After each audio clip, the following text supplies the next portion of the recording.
কোনো চাঁদাবাজকে প্রশ্রয় দেওয়া যাবে না।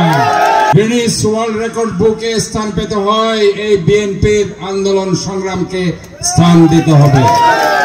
এটা আমি কখনো বলবো না। আমি সবসময় বলি যে বিএনপি 16 বছরে যে আন্দোলন সংগ্রাম করেছে, যদি গিনেস ওয়ার্ল্ড রেকর্ড বুকে স্থান পেতে হয়, এই বিএনপির আন্দোলন সংগ্রামকে স্থান দিতে হবে।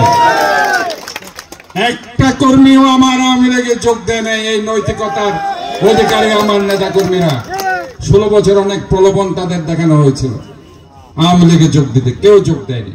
বরং মামলাকে হামলাকে বরণ করে নিয়েছিল, জেলকে বরণ করে নিয়েছিল। কাজে আমি তাদেরকে স্যালুট জানাই। আপনারা এগিয়ে যান।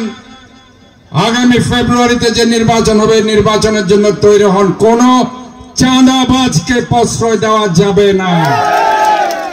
16 বছরে আমরা চাঁদাবাজ সন্ত্রাসীদের বিরুদ্ধে আন্দোলন করেছি, ভোট ডাকাতদের বিরুদ্ধে আন্দোলন করেছি।